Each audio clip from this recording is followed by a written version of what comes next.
মুখ্যমন্ত্রী মমতা বন্দ্যোপাধ্যায় ভূমিহীন কৃষকদের জন্য কৃষক বন্ধুর ব্যবস্থা করেছে। তার কিন্তু ফর্মটা এই যে দেখতে পাচ্ছেন। আজ পুরোটাই দেখাবো যে কিভাবে ফর্মটা পূরণ করতে হবে। কোনো অংশ যদি একটুও বাকি থাকে তাহলে কিন্তু এই যে 4,000 টাকা দেওয়ার একটা ঘোষণা করেছে সেখান থেকে কিন্তু বঞ্চিত হবেন। একেবারে চেক লিস্ট রয়েছে, কি কি ডকুমেন্টস লাগবে সমস্ত কিছু A to Z দেখাবো। তো চলো এখন দেখে নিচ্ছি কিভাবে ফর্মটা পূরণ করব। এরপর দেখাবো যে কি কি ডকুমেন্টস লাগবে, কারা আবেদন করতে পারবে, কারা আবেদন করতে পারবে না। এই যে বিষয়গুলো রয়েছে, এই যে কারা আবেদন করতে পারবে না, এটা কিন্তু একটা বড় প্রশ্ন থেকে যাচ্ছে। কারণ অনেকেই কিন্তু এবারে আবেদন করবে, অনেকের আবেদনগুলো গ্রহণ করা হবে না। কি কারণে গ্রহণ করা হবে না সেটা কিন্তু ফর্মেই বলা রয়েছে। ফর্মে কি বলা রয়েছে সেটাও আপনাদের আমি জানাবো। তো চলুন আগে ফর্মটা পূরণ করা আপনাদের দেখিয়ে দিচ্ছি, একেবারে হাতে কলমে কিন্তু দেখাবো। দেখো প্রথমেই বলা হয়েছে ভূমিহীন ক্ষেত মজুরদের জন্য বার্ষিক আর্থিক সহায়তা প্রকল্প। পার্সোনাল ডিটেলস, ব্যক্তিগত তথ্য। প্রথমেই নাম। দেখো প্রথমেই বলা আছে ইন ক্যাপিটাল লেটার, মানে বড় হাতের লেটারে লিখতে হবে। পুরো ফর্মটা ইংলিশে পূরণ করবে। প্রথমে নামটা চলে গেল, এরপর ভিলেজ, গ্রাম পঞ্চায়েত, ভিলেজের জায়গায় গ্রামের নাম, এরপর গ্রাম পঞ্চায়েত, পোস্ট অফিস। সবগুলো স্পষ্ট এখানে প্রত্যেকটার পাশে কিন্তু বাংলাতে বলা রয়েছে। এরপর রয়েছে ব্লক, পুলিশ স্টেশন অর্থাৎ থানাটা, ডিস্ট্রিক্ট, পিনকোড। এগুলো ডকুমেন্টসই আপনারা পেয়ে যাবেন। এরপর ফাদার্স অথবা হাজবেন্ড নেম, বাবা অথবা স্বামীর নাম। যারা মহিলারা আবেদন করবেন, যদি স্বামীর নাম দিতে চান অর্থাৎ আপনার সমস্ত ডকুমেন্টসে স্বামীর নাম রয়েছে সেক্ষেত্রে আপনি স্বামীর নাম দিতে পারেন। এবং যদি কোনো অবিবাহিত মহিলা দিয়ে থাকেন সেক্ষেত্রে আপনি পিতার নাম দিতে পারেন, এবং পুরুষরা তো পিতার নামই দেবে। এরপর এখানে ডেট অফ বার্থ DDMMY ফরম্যাটে রয়েছে। এরপর দেখুন এই যে বিষয়টি স্পষ্ট কিন্তু এখানে বলা রয়েছে বয়সটা, সেটা কি 1/4/2026 অনুযায়ী। দেখো এখানে কিন্তু স্পষ্ট বলা রয়েছে, এটা কিন্তু 1/1/2026 না, 1/4/2026, অর্থাৎ এপ্রিল মাসের 1 তারিখে হিসেবে আপনার কি বয়সটা হবে সেই বয়সটা কিন্তু এখানে লিখতে হবে। 30 বছর, 31 বছর, 22 বছর বয়স, যে বয়সটা হবে সেই বয়সটা এখানে কিন্তু লিখতে হবে। এরপর এখানে মেল অথবা ফিমেল, এরপর রয়েছে আদার্স, আপনার যে জেন্ডারটা হবে সেই জেন্ডারটা লিখতে হবে। এবং তার পাশেই রয়েছে কাস্ট, SC ST OBC যেটা হবে সেটার উপরে আপনি টিক দিয়ে দেবেন। নিচে দেখুন প্রত্যেকটা ঘরের নিচেই কিন্তু একটি করে টিক দেওয়ার জায়গা রয়েছে। ধরুন আপনি ST, সেক্ষেত্রে STর উপরে টিক দিয়ে দিলেন। এরপর এখানে বলা রয়েছে মোবাইল নম্বর ব্যাংক অ্যাকাউন্টের সাথে যুক্ত। এটা কিন্তু একটা ইম্পর্টেন্ট জিনিস। আপনার ব্যাংকের অ্যাকাউন্টের সাথে যে মোবাইল নম্বরটি যুক্ত রয়েছে সেই মোবাইল নম্বরটি এখানে কিন্তু আপনাকে বসাতে হবে। দেখুন 10টি ঘর কিন্তু রয়েছে, 10 সংখ্যার আপনার মোবাইল নম্বরটি এখানে বসিয়ে দেবেন। তারপরে রয়েছে আধার কার্ড, আধার কার্ডের নম্বর, এটা কিন্তু আবশ্যিক। দেখুন এখানে ম্যান্ডেটরি দেওয়া রয়েছে, অর্থাৎ আধার কার্ড নম্বরটা আপনাকে দিতেই হবে। এরপরে রয়েছে ভোটার কার্ড নম্বর, এটা কিন্তু অপশনাল, অর্থাৎ ভোটার কার্ড নম্বর দিলেও হবে না দিলেও হবে, কিন্তু আধার কার্ড নম্বরটা কিন্তু আবশ্যিক। এখানে আপনার আধার কার্ড নম্বরটা দিয়ে দিলেন, এবং তার নিচেই রয়েছে ইপিক অর্থাৎ ভোটার কার্ড নম্বর। এখানে কিন্তু ভোটার কার্ড নম্বর যদি থাকে দেবেন, যদি না থাকে সেক্ষেত্রে দেবেন না। এরপর চলে আসলাম ব্যাংক অ্যাকাউন্ট ডিটেলস, অর্থাৎ ব্যাংকের তথ্য। Name as per bank account, অর্থাৎ আপনার ব্যাংকে কি নাম রয়েছে সেই নামটা কিন্তু এখানে লিখতে হবে।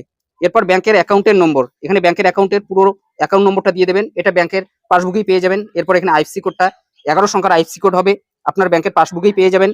এরপর বলা রয়েছে ব্যাংকের নাম, আপনার স্টেট ব্যাংক নাকি আপনার রয়েছে পাঞ্জাব ন্যাশনাল ব্যাংক, যে ব্যাংকটা হবে সেই ব্যাংকের নাম কিন্তু এখানে আপনি লিখে দেবেন। এরপর ব্রাঞ্চের নাম, সেটা আপনার ব্যাংকের পাসবুকেই পেয়ে যাবেন।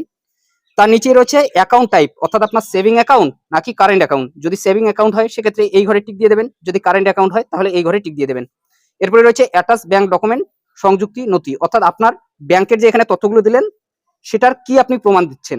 ফটো সহ ব্যাংকের পাসবই, অর্থাৎ আপনার ব্যাংকের পাসবইয়ের প্রথম পাতার জেরক্সটা যদি আপনি দিয়ে থাকেন সেক্ষেত্রে এই ঘরে টিক দিয়ে দেবেন। এবং যদি আপনার পাসবুক না থাকে, চেক থাকে, বাতিল চেক, সেক্ষেত্রে আপনি কিন্তু ক্যান্সেল চেকটা দিতে পারেন। এখানে ক্যান্সেল চেক রয়েছে, এটার উপর টিক দিয়ে দিলেন, শেষ। এরপরে রয়েছে মনোনীত ব্যক্তির তথ্য, অর্থাৎ আপনার নমিনির বিষয়টা। এখানে কিন্তু আপনাকে নমিনি একজন রাখতে হবে। এখানে নমিনির নামটা দিয়ে দিলেন, আপনার ছেলে অথবা মেয়েকে আপনি রাখতে পারেন। এরপর বলা রয়েছে রিলেশন উইথ অ্যাপ্লিকেন্ট, অর্থাৎ আবেদনকারীর সাথে নমিনির কি সম্পর্ক। যদি ফাদার হয়ে থাকে সেক্ষেত্রে এখানে ফাদার লিখে দিলেন, যদি মাদার হয়ে থাকে মাদার, যদি আপনার পুত্র হয়ে থাকে অর্থাৎ আপনার সন, সেক্ষেত্রে এখানে সন লিখে দিলেন। ধরুন আপনার ছেলে রয়েছে নমিনি হিসেবে, সেক্ষেত্রে সন লিখে দিলেন। এরপরে রয়েছে নমিনিস ফাদার অথবা হাজবেন্ড নেম, এখানে যার আপনি নামটা দিলেন অর্থাৎ নমিনির তার বাবা অথবা স্বামীর নাম কিন্তু এখানে দিতে হবে। এরপর রয়েছে ডেট অফ বার্থ, নমিনির যে নামটা আপনি দিলেন সেই নমিনির কিন্তু এখানে ডেট অফ বার্থটা দিতে হবে। এরপর এখানে এটাও কিন্তু DDMMY ফরম্যাটে রয়েছে, নমিনির এখানে বয়সটা দিলেন, এটাও কিন্তু 1/4/2026, অর্থাৎ এপ্রিল মাসের 1 তারিখ হিসেবে কিন্তু আপনাকে দিতে হবে। এরপর নমিনির অভিভাবকের নাম, যদি নমিনির বয়স 18 বছরের নিচে হয় সেক্ষেত্রে এখানে কিন্তু নমিনির অভিভাবকের নাম দিতে হবে। যদি 18 বছরের উপরে হয়ে থাকে নমিনি, সেক্ষেত্রে এখানে অভিভাবকের নাম দেবেন না। এবং দেখুন এখানে কিন্তু আপনি একটা ডিক্লারেশন দিচ্ছেন, আমি এত দ্বারা অঙ্গীকার করছি যে আমি অন্য কোনো জায়গায় ভূমিহীন ক্ষেত মজুর হিসেবে আর্থিক সহায়তা প্রকল্পে নথিভুক্ত করিনি, অর্থাৎ আপনি ঘোষণা দিচ্ছেন যে আপনি অন্য কোথাও আবেদন করেননি। এখানে কিন্তু আপনার সিগনেচার দিতে হবে। দেখুন বলা রয়েছে অ্যাপ্লিক্যান্ট সিগনেচার অথবা টিপছাপ, যদি আবেদনকারী সই করতে না পারে তাহলে টিপছাপ দিয়ে দেবে। এরপর অ্যাকনলেজমেন্ট অথবা প্রাপ্তি স্বীকার, এই যে অংশটি রয়েছে এই অংশটি কিন্তু অফিস ইউজ করবে। দেখুন এখানে আবেদনপত্র নম্বর, এটা অফিস দিয়ে দেবে। যদি আপনি চান সেক্ষেত্রে কিন্তু আবেদনকারীর নাম এখানে লিখতে পারেন, এবং এই যে স্বীকৃত আইডি নম্বর এটাও কিন্তু অফিস আপনাকে দিয়ে দেবে। অর্থাৎ যখন আপনি ফর্মটি জমা করবেন তখন কিন্তু আপনাকে একটি অ্যাকনলেজমেন্ট নম্বর দেবে, সেই নম্বরের মাধ্যমে পরবর্তীতে আপনি ট্র্যাক করতে পারবেন। তো এই বিষয়টি এখান থেকে শেষ। এখন আমরা 2 নম্বর পেজে চলে যাচ্ছি। দেখুন 2 নম্বর পেজে কি, এটা হচ্ছে সংযোজনী 1। দেখুন সংযোজনী 1 একটা রয়েছে, এবং তার নিচে কিন্তু দেখতে পাচ্ছেন ইংলিশে আর একটা রয়েছে, যে কোনো একটা পূরণ করলেই হবে। তো সংযোজনী 1টা এখানে আমি রয়েছে, এখানে আপনার নাম দিয়ে দিলেন। এরপর উপভোক্তার নাম এখানে কিন্তু পাশেই বলা রয়েছে, অর্থাৎ এখানে কিন্তু উপভোক্তার নামটা দিতে হবে, অর্থাৎ এখানে অ্যাপ্লিকেন্টের নাম অর্থাৎ আপনার আবেদনকারীর নাম। এরপর আবেদনকারীর পিতা অথবা স্বামীর নাম এই জায়গায় লিখে দেবেন। এরপর বলা রয়েছে গ্রাম, অর্থাৎ এখানে আপনার গ্রামের নাম। এরপর আপনার গ্রাম পঞ্চায়েতের নাম। এরপর এখানে আপনার ব্লকের নাম, থানার নাম, এখানে জেলার নাম। দেখুন বলা রয়েছে স্থায়ী বাসিন্দা, এত দ্বারা ঘোষণা করছি যে আমি চাষযোগ্য, অর্থাৎ আপনার চাষযোগ্য জমি নেই সেটাই কিন্তু এখানে আপনি ঘোষণা দিচ্ছেন, এবং আপনি একজন ভাগ চাষী অথবা বর্গাদার হিসেবে নথিভুক্ত নন, এবং আমি জীবন ধারণের জন্য অন্যের কৃষি জমিতে ক্ষেত মজদুর হিসেবে সংশ্লিষ্ট কাজে পুরোপুরি নির্ভরশীল। অর্থাৎ আপনি এখানে ঘোষণা করছেন যে আপনি একজন ভূমিহীন কৃষক এবং ক্ষেত মজদুর। এবং এখানে কিন্তু বলা রয়েছে যে আপনি অন্য কোনো প্রকল্পের সুবিধা পান কিনা। দেখুন এটাই কিন্তু একটা গুরুত্বপূর্ণ বিষয়।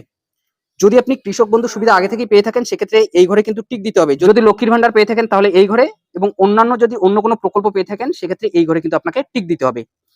এই যে বিষয়টি এখানে বলা রয়েছে কৃষক বন্ধু, লক্ষ্মীর ভান্ডার, অন্যান্য, যদি আপনি অন্য কোনো প্রকল্পের সুবিধা পেয়ে থাকেন রাজ্য সরকারের অথবা অন্য কোনো ভাতা প্রকল্পের সুবিধা পেয়ে থাকেন সেক্ষেত্রে কিন্তু এই প্রকল্পের সুবিধা আপনি পাবেন না। সেই কারণে কিন্তু এখানে বলা রয়েছে যদি এখানে কোনো একটি ঘরে আপনি টিক দিয়ে দেন অথবা এই অন্যান্যের ঘরে যদি কোনো প্রকল্পের নাম লিখে দেন সেক্ষেত্রে কিন্তু এই প্রকল্পের সুবিধা থেকে আপনি বঞ্চিত হবেন। অর্থাৎ আপনি ফর্মটা পূরণ করে জমা করলেন কিন্তু আপনার আবেদনটা গ্রহণ করা হবে না। মূলত বুঝতেই পারছেন এখানে কিন্তু এই বিষয়টি বলা রয়েছে অন্য কোনো প্রকল্পের সুবিধা আপনাদের পাওয়া চলবে না। তো এই বিষয়টি এখান থেকে ক্লিয়ার। এরপর এখানে আবেদনকারী স্বাক্ষর অথবা টিপছাপ, এই যে বাংলাটি রয়েছে এই বাংলাটির মতনই কিন্তু নিচের এই ইংলিশ ফরম্যাটটি, হয় আপনি ইংলিশ ফরম্যাটটি দিতে পারেন না হলে বাংলা ফরম্যাট। যদি এই সংযোজনী 1 এটা দেন বাংলাটা সেটাও হবে, যদি ইংলিশটা দেন সেটাও হবে। যে কোনো একটা উপরেরটা আপনি পূরণ করতে পারেন না হলে নিচেরটা পূরণ করতে পারেন, যে কোনো একটা পূরণ করলেই হয়ে যাবে। তো এই যে 2 নম্বর যে পেজটি রয়েছে সেটা শেষ। এখন আমরা সংযোজনী এটা দেখে নিচ্ছি, অর্থাৎ এই 3টি কিন্তু আপনাকে অংশ দেওয়া হবে, এবং শেষে কিন্তু আরো একটি অংশ রয়েছে সেটাও আপনাদের দেখাচ্ছি, সেখানে আপনাদের কি কি টিক দিতে হবে। এই যে সংযোজনী এ, এখানে আপনাকে আধারের সম্মতি দিতে হবে। আপনি যে আধার নম্বরটি দিচ্ছেন সেটা যাতে সরকার সমস্ত কাজে ব্যবহার করতে পারে, অর্থাৎ আপনার এই এই যে ভূমিহীন কৃষক হিসেবে আপনি যে নথিভুক্ত হচ্ছেন অথবা ক্ষেত মজদুর হিসেবে, অর্থাৎ আপনি এই প্রকল্পে যে সুবিধা নিতে চাইছেন সেক্ষেত্রে এখানে আপনার নাম দিতে হবে। এরপর এখানে আপনার পিতা অথবা স্বামীর নাম, এখানে আপনাদের গ্রামের নাম, এরপর গ্রাম পঞ্চায়েতের নাম, ব্লকের নাম, জেলার নাম। দেখুন এখানে বলা হচ্ছে এত দ্বারা স্বেচ্ছায় ঘোষণা করছি যে আমার আধারের তথ্য ভূমিহীন ক্ষেত মজদুরের জন্য বার্ষিক আর্থিক সহায়তা প্রকল্পে আধার আইন 2016 পরবর্তী সংশ্লিষ্ট নিয়ম কানুন অনুযায়ী আমার পরিচয়ের সত্যতা যাচাই করার জন্য ব্যবহার করতে দিতে আমার কোনো রকম আপত্তি নেই। অর্থাৎ আপনার আধার নম্বরটি ব্যবহার করতে পারবে সরকার, সেটাই কিন্তু আপনি সম্মতি দিচ্ছেন। এরপর এখানে আপনার আধার নম্বরটি লিখে দেবেন, এখানে আধারের সঙ্গে যুক্ত মোবাইল নম্বর লিখে দেবেন। এরপর এখানে ভোটার কার্ড নম্বর দেবেন, যদি ভোটার কার্ড নম্বর থাকে সেক্ষেত্রে দেবেন, এবং যদি ভোটার কার্ড নম্বর না থাকে সেক্ষেত্রে দেবেন না। এবং দেখুন স্পষ্ট বলা রয়েছে নিজ স্বাক্ষরিত ভোটার কার্ড ও আধার কার্ডের কপি, অর্থাৎ আপনার যে ভোটার কার্ড এবং আধার কার্ডের জেরক্স কপিটা আপনি দিলেন সেটা যাতে আপনার নিজের সই করা থাকে সেটা আপনি দিয়ে দেবেন। এরপর এখানে আপনার সই একটা দিতে হবে অথবা টিপছাপ, এখানে স্থানের নাম, এখানে তারিখটা দিয়ে দিলেন।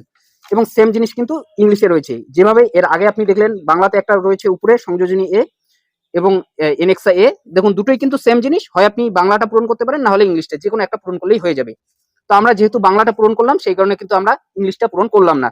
ইংলিশেও কিন্তু সেম জিনিস, এখানে বাংলাতে যেগুলো দেখতে পেলেন সেম জিনিসগুলো কিন্তু ইংলিশে, হয় আপনি উপরেরটা পূরণ করুন না হলে নিচেরটা, যে কোনো একটা পূরণ করলেই হয়ে যাবে। চলুন এখন আমরা শেষের পেজে চলে যাচ্ছি। এখানে দেখুন বলা রয়েছে পশ্চিমবঙ্গ সরকার কৃষি বিভাগ চেক লিস্ট। এই যে চেক লিস্টের বিষয়টা, এখানে আপনি কি কি নথি দিলেন সেটাই কিন্তু আপনাকে টিক দিতে হবে। দেখুন প্রথমেই রয়েছে ভোটার কার্ড পরিচয় পত্র, অর্থাৎ আপনি ভোটার কার্ড যদি দিয়ে থাকেন সেক্ষেত্রে টিক দিয়ে দেবেন। কেউ যদি ভোটার কার্ড নম্বর না দেয় অথবা ভোটার কার্ড জেরক্স কপি না দিয়ে থাকে সেক্ষেত্রে সেটা টিক দেবে না, অর্থাৎ এই ঘরটি ফাঁকা থাকবে। এরপর আধার কার্ডের এখানে টিক দিয়ে দেবেন, যেহেতু আধার কার্ড ম্যান্ডেটরি বলা রয়েছে অর্থাৎ আধার কার্ড নম্বর দিতেই হবে। এরপর ব্যাংকের পাসবুকের প্রথম পাতার জেরক্স কপি যেহেতু আপনি দেবেন সেক্ষেত্রে এখানে টিক দিয়ে দেবেন। এরপর মোবাইল নম্বর, দেখুন এখানে বলা রয়েছে ব্যাংকের অ্যাকাউন্টের সাথে সংযুক্ত মোবাইল নম্বর, যে মোবাইল নম্বরটি আপনি এখানে দেবেন সেটা যাতে আপনার ব্যাংকের অ্যাকাউন্টের সাথে সংযুক্ত থাকে। এরপর এখানে সেলফ ডিক্লারেশন দিতে হবে, যেটা কিন্তু এর আগেই আপনাদের আমি দেখিয়ে দিলাম, আবার একবার আপনাদের আমি দেখিয়ে দিচ্ছি। এটাই হচ্ছে কিন্তু সেলফ ডিক্লারেশন, এটা হচ্ছে আধার এবং তার উপরের যে অংশটি রয়েছে সেটাই হচ্ছে কিন্তু আপনার সেলফ ডিক্লারেশন। এই যে ভালো করে দেখুন, এই যে ভূমিহীন ক্ষেত মজদুরদের জন্য বার্ষিক সহায়তা প্রকল্পের আবেদনের জন্য স্বঘোষণাপত্র অর্থাৎ সেলফ ডিক্লারেশন ফর্ম সংযোজনী 1। তো এটা গেল, এটা যেহেতু আমরা দেবো সেটার ক্ষেত্রেও কিন্তু এখানে আমরা টিক দিয়ে দিলাম। এরপর আধারের আমরা কনসার্ন দিয়ে দিচ্ছি, সেটার উপর আমরা টিক দিয়ে দিলাম, এবং পাসপোর্ট সাইজ ফটো সেটাও আমরা টিক দিয়ে দিলাম। এরপর যদি অন্য কোনো আপনি ডকুমেন্টস দিয়ে থাকেন সেটার কিন্তু এখানে নাম লিখে দেবেন। এরপর এখানে ডেটটা দিয়ে দেবেন, ক্যাম্পের অবস্থান অর্থাৎ যে ক্যাম্পে আপনি দিলেন। এরপর এখানে কিন্তু আবেদনপত্র গ্রহণকারী ব্যক্তির স্বাক্ষর, অর্থাৎ এখানে কিন্তু আপনার সই না, যিনি অথবা যে অফিসার আপনার ফর্মটি জমা নিচ্ছে ওনার কিন্তু এখানে সিগনেচার হবে। এই ঘরে কিন্তু আপনার সিগনেচার দেওয়া চলবে না। এবং এখানে কিন্তু আপনার পাসপোর্ট মাপের একটি ছবি চিটিয়ে দিতে হবে। তো যেহেতু এখানে জায়গা নেই, আপনি ছবিটা নিয়ে যাবেন, অফিসার কিন্তু চিটিয়ে দেবে কোনো অংশে। তো এভাবেই কিন্তু আপনাকে ফর্মটা পূরণ করতে হবে। তো মূলত বুঝতেই পারছেন, যদি অন্য কোনো প্রকল্পের আপনি আগে থেকে সুবিধা পেয়ে থাকেন, লক্ষ্মীর ভান্ডার, কৃষক বন্ধু অথবা অন্য কোনো ভাতা প্রকল্পের সুবিধা পেয়ে থাকেন, সেক্ষেত্রে কিন্তু এই যে প্রকল্প, এই প্রকল্প থেকে আপনি 4,000 টাকা পাবেন না বছরে, 2টি কিস্তিতে দেবে, একটি রবি মৌসুমের শুরুতে এবং আরেকটা খরিফ মৌসুমের শুরুতে। যেরকম করে কৃষক বন্ধু প্রকল্পের সুবিধা দেওয়া হয় সেইভাবেই কিন্তু সুবিধাটা প্রদান করা হবে। তো অবশ্যই কিন্তু আপনারা এই ফর্মটি পূরণ করে জমা করবেন। যদি আপনি একজন ক্ষেত মজদুর হয়ে থাকেন অথবা অন্যের জমিতে চাষাবাদ করে থাকেন, অবশ্যই কিন্তু আপনি এই ফর্মটি পূরণ করে জমা করবেন। আপনার যে নিকটবর্তী ক্যাম্পগুলো চলছে সেই নিকটবর্তী ক্যাম্পেই কিন্তু পেয়ে যাচ্ছেন। 15ই ফেব্রুয়ারি থেকে, আজকে থেকে শুরু হয়ে গেছে, যা চলবে কিন্তু 26শে ফেব্রুয়ারি পর্যন্ত। তো আশা করছি সবগুলো বিষয় আপনাদের মাঝে ক্লিয়ার করে দিতে পারলাম। অবশ্যই আপনারা ভিডিওটি শেয়ার করে সকলকে জানিয়ে দেওয়ার চেষ্টা করুন। মূলত বুঝতেই পারছেন, এই প্রকল্পটি তাদের জন্যই যারা ভূমিহীন ক্ষেত মজদুর অর্থাৎ অন্যের জমিতে চাষাবাদ করে, তাদের জন্য কিন্তু এই প্রকল্পটি। বছরে 4,000 টাকা দেওয়া হবে, একটি খরিফ মৌসুমের শুরুতে এবং আরেকটি রবি মৌসুমের শুরুতে, অর্থাৎ 2,000 টাকা করে 4,000 টাকা। এবং এই প্রকল্পে আবেদন আপনারা করতে পারবেন বর্তমানে যে ক্যাম্পগুলো চলছে 15 তারিখ থেকে 26 তারিখের মধ্যে, সেই ক্যাম্পে গিয়ে আপনি এই ফর্মটি পূরণ করে জমা করতে পারেন। এবং কি কি কাগজপত্র লাগবে সেগুলো কিন্তু আপনাদের আমি দেখিয়ে দিলাম। সেরকম কিন্তু কাগজপত্র চাওয়া হচ্ছে না, শুধুমাত্র ভোটার কার্ড, আধার কার্ড এবং ব্যাংকের পাসবুক, এই যে কাগজগুলো রয়েছে এই কাগজগুলো হলেই কিন্তু হয়ে যাবে। তো এটাই আপডেট দেওয়া ছিল। এই বিষয়ে আপনাদের কি মতামত অবশ্যই কমেন্ট বক্সে জানাতে বলবেন না। যদি ভিডিওটি ভালো লাগে একটি লাইক করে দেবেন, চ্যানেলে নতুন হলে চ্যানেলটি সাবস্ক্রাইব করে নিয়ে পাশে থাকা বেল আইকনটি প্রেস করে অল নোটিফিকেশনটি অন করে দেবেন। যদি ফেসবুক থেকে দেখে থাকেন অবশ্যই পেজটি ফলো করতে ভুলবেন না। তো ভালো থাকবেন, সুস্থ থাকবেন, দেখা হচ্ছে নেক্সট ভিডিওতে।